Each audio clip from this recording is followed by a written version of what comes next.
This speaker has been recorded at a meeting of Addictive Eaters Anonymous. For more information, visit our website www.aeainfo.org. My name is Robyn and I am an addictive eater. Grateful to be here tonight. Good to be here. I know I've got a heart because I can feel it. It's raced all day. Every meeting that I come to recently, I am just reminded of where I've come from, and I'm reminded of why I'm here and also of why I want to be here. You know, I'm so grateful today to have that willingness to be here. It's raining out there now, lovely morning this morning, and then it's raining and it's cold. And this would have put me off from going out tonight. I would have thought, no, I can't go. But nothing like that enters in my head today. Because nothing would have stopped me from getting in the car and going to a dairy and getting an ice cream, or going and buying my packet of smokes after I've tipped the sofa up and down looking for money, or having a drink. Nothing would have stopped me from doing that, so I don't see any difference. What I found when I came in here is certainly different than I would have thought, because I didn't actually know what I was going to find when I came here. I'd got to the point where I couldn't diet anymore, and life was, like it says in step 1, totally unmanageable.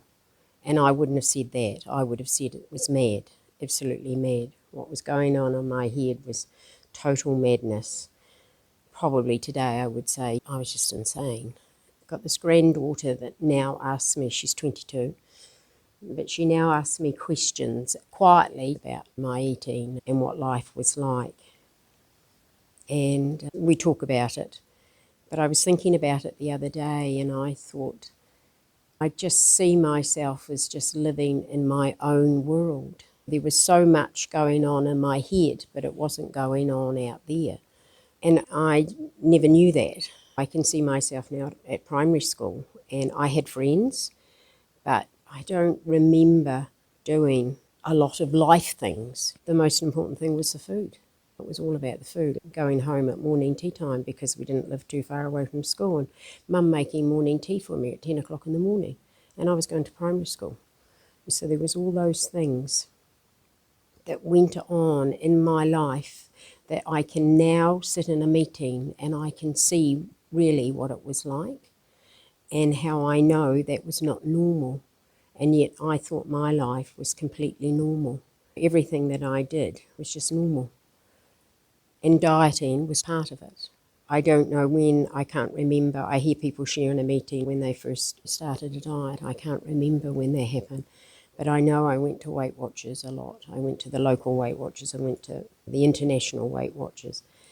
And my thoughts were always, if I was thin, life would be better. And it never was. I was quite thin once and I missed it. I realised that because somebody said to me, gosh, Robyn, you've lost some weight. And I thought, have I? And I honestly didn't realise that I had. But what brought me here was just that insanity. We moved to Christchurch, married, 2 children at high school, and moved to Christchurch. But life was just like it says in the big book. It was just the pits. Everything was bad, no money. I thought that if we moved to Christchurch, life would be better. Married a man that drank and never had a normal, I don't believe it was a normal life, but I always thought that I could fix it. And that's what I always tried to do. I would fix it. It was okay, I would fix it. And I sit sometimes in meetings and I cringe because I think I brought up 2 children. Wow, they're growing up adults and they're married and they got children and they talk to me. And I just think sometimes I just wonder how did that ever happen? Because of what I can see, what it was like in my day. Very controlling, could justify, deny, do anything like that, I could.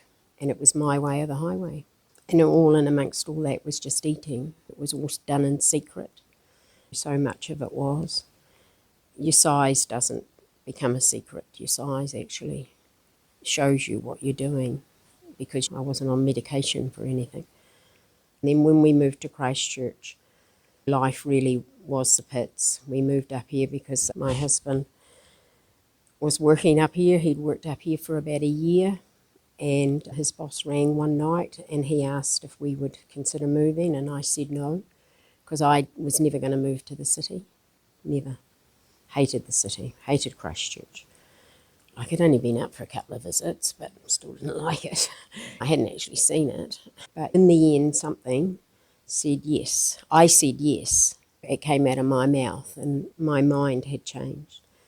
So we packed up and we came up here, much to everyone's amazement and horror with my children. But life didn't get any better. It didn't.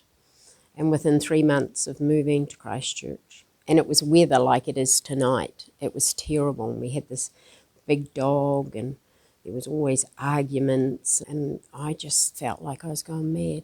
And I couldn't diet anymore.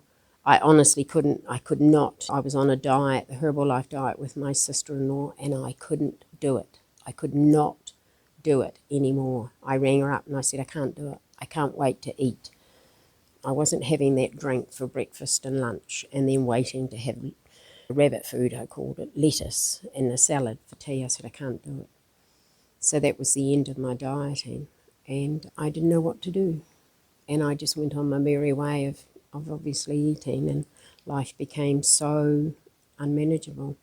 Then I've been around a wee while, so the advert was in the newspaper back then. There was no phone number, and I answered the ad in the paper, and I eventually got someone who rang me and shared her story. And then through a series of events, I finally had someone come and 12-step me.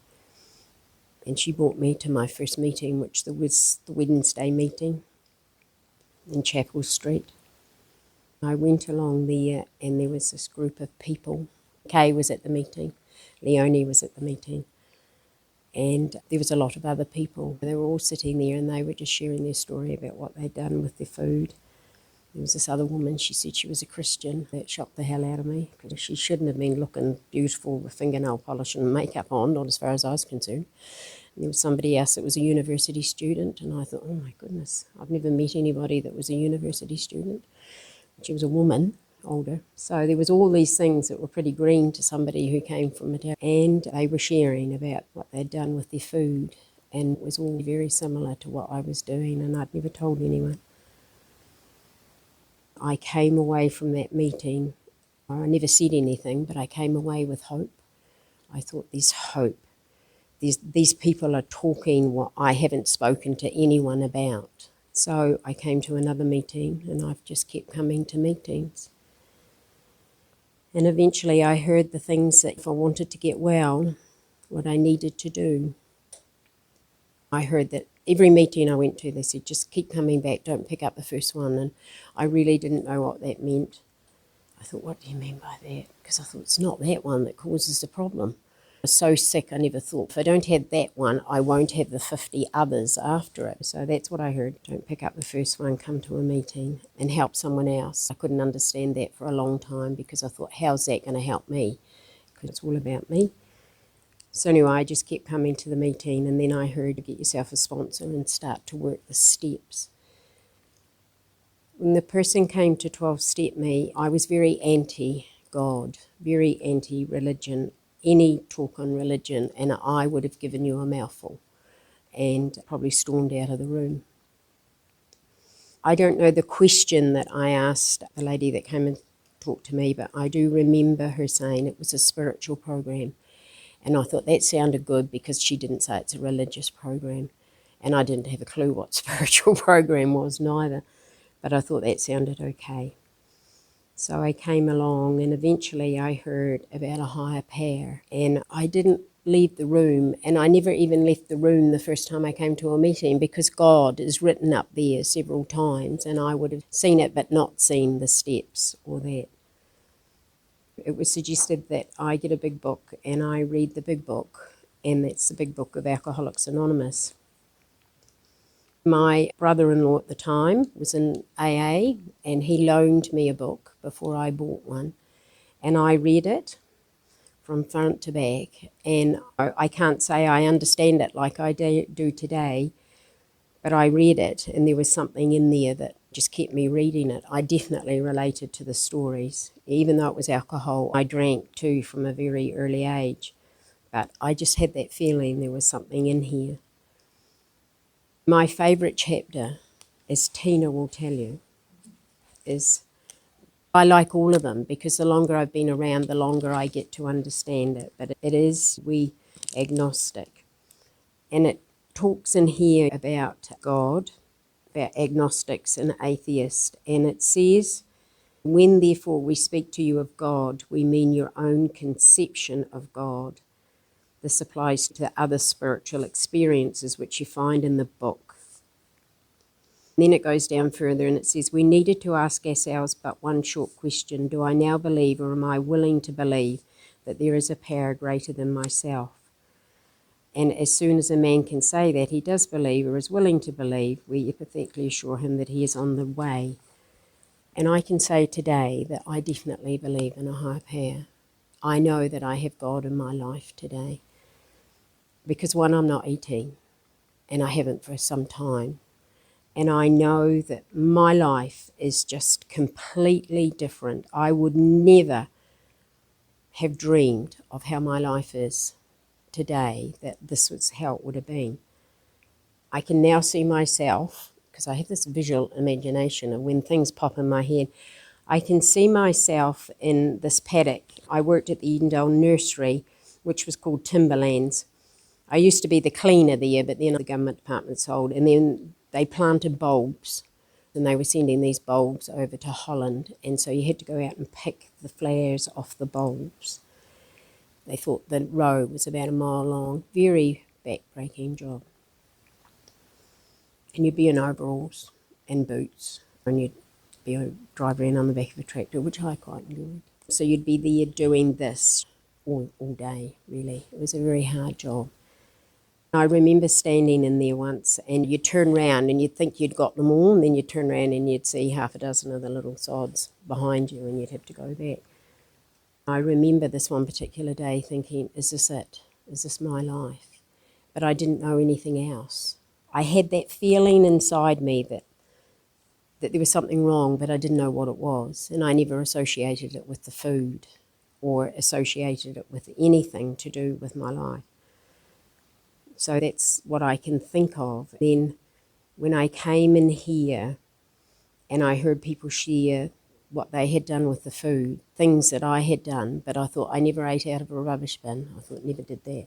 But then I never threw food out because, I ate it. And insanity to me was hiding biscuits up my sleeve and eating them away from the dog. I just knew in my heart that there was an answer here, and it's what's called a solution in the book. There is a solution. And there's lots and lots of words that's used all the time and in the steps that I never ever used. I've come to know what they mean. Shortcomings, resentment. I found out self-centeredness. I never had any resentments. I didn't know what they were, so how could I have any? But certainly did. And to be told that you're self-centered, and I thought, it wasn't very nice. It's true. Controlling, justify, have jealousy, and all those things. The one thing that I was told, the only person I could change was myself.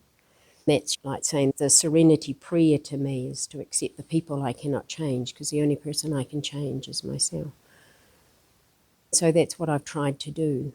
I've tried to follow the steps, tried to follow what's been suggested, because I want what I've seen before me. I wanted out of that hell that was in my head, and that was what suggested that this is what I do. The biggest one was coming to believe in a higher power.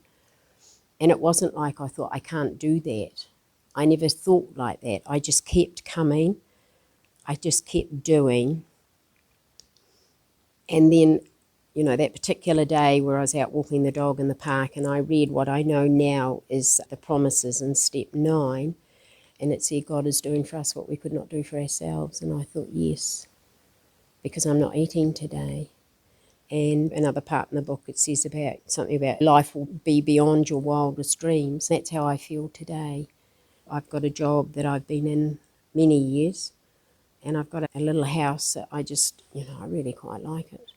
I never thought that I would be able to afford to, get a mortgage I'm not married anymore, and my children have left home. My grandson left, the dogs left, the nephew left. So I'm on my own, and I'm not crying about it. I just think that's all because I'm here today. And if you said that's all because I'm not eating, I would have thought, but there's got to be more. And there is more, because it gets better. And that's what I heard. And I've got grandchildren, and I've got 2 great-granddaughters, and I would never have thought that I can be someone that would not voice my opinion on how they should be bringing them up, like I did with my own children and others.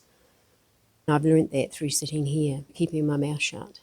I thought, to me, it's the simple things that I pick up at every meeting. I love coming to meetings, and I actually prefer to hear other people share their story, because every time there's something else I learn about what their life was like. I learned how to pray, and I learned how to listen, and I learned how to keep my mouth shut sometimes. There's times when it doesn't happen, but I also learned that it's progress in this program, not perfection. I'm so grateful for that, because if I couldn't do anything right, I didn't do it. And I don't get it right all the time. But I keep coming, because it's the only way I'm going to learn. And life is worth living today. That's what I like about this. It's what I heard in the very start, one day at a time. I've only got to do this for today. I used to go to bed at night and think, I haven't had to eat today or have a smoke, because I stopped that, but that's another story. I haven't had to have a drink. And I just have to do it for today. I thought, I can handle that. But I couldn't handle it for the rest of my life, because you couldn't live without me. But I've learnt you can. And I've learnt a lot of things, that the world keeps turning if I'm not in it. So I'm just so grateful to be here, and thank you for listening.